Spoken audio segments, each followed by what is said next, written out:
ഇന്ന് നമ്മൾ സംസാരിക്കുന്ന സമയത്ത് ഈ ജില്ലാ സമ്മേളനത്തിൽ ഇത്തരത്തിലൊരു പരാമർശം വന്നതാണ് ഈ ചർച്ചകൾക്കെല്ലാം ഇടം വെച്ചിരിക്കുന്നത്. പക്ഷെ അവിടെ ബി.ജെ.പിയുടെ അവിടുത്തെ പ്രവർത്തകർ പറയുന്ന കാര്യങ്ങളുണ്ട്. എം.വി. ഗോവിന്ദൻ മാഷിന്റെ മണ്ഡലത്തിൽ പോലും ബി.ജെ.പിക്ക് മേൽക്കൈ ലഭിക്കുകയാണ്. മേൽക്കൈ ഇല്ലെങ്കിൽ പോലും ഒരു ഇത്തരം ശതമാനം വോട്ടുകൾ അവർക്ക് നേടാൻ സാധിക്കും. അതായത് ഈ ഒരു കാലയളവ് നോക്കിക്കഴിഞ്ഞാൽ കണ്ണൂർ രാഷ്ട്രീയത്തിൽ വെച്ച് നോക്കിക്കഴിഞ്ഞാൽ ബി.ജെ.പിക്കാണ് മുൻതൂക്കം. കാരണം ബി.ജെ.പിക്ക് ഇത്രയും നാളും ഉണ്ടായിരുന്ന വോട്ടിന്റെ ഇരട്ടി വിഹിതമാണ് ഇപ്പോൾ കിട്ടിക്കൊണ്ടിരിക്കുന്നത്. ഏകദേശം 45-46 പഞ്ചായത്ത് അംഗങ്ങൾ തന്നെ ബി.ജെ.പിക്ക് ഉണ്ട് അവിടെ.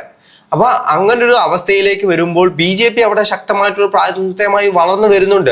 പക്ഷെ അത് നമുക്ക് ദോഷകരമായി ഭവിക്കുമെന്ന് അല്ലെങ്കിൽ അതിനെ എന്തുകൊണ്ട് എതിർക്കുന്നില്ല എന്നുള്ളതാണ് ഇവിടെ ഏറ്റവും കൂടുതൽ വലിയൊരു ചോദ്യമായി നിൽക്കുന്നത്. അങ്ങനെ വരുമ്പോൾ ഏറ്റവും കൂടുതൽ ആളുകൾ ആക്ഷേപിക്കുന്ന ഒരു കാര്യമാണ് ബി.ജെ.പി CPM സഖ്യ ആ ഒരു രീതിയിലേക്കൊക്കെ ഈ ചർച്ച വിഷയം കൊണ്ടുപോയി കഴിഞ്ഞാലും പലപ്പോഴും നമുക്ക് ആളുകളെ നിയന്ത്രിക്കാൻ കഴിയില്ല. കാരണം അവരുടെ ഒരു മനസ്ഥിതി പലതായിരിക്കും.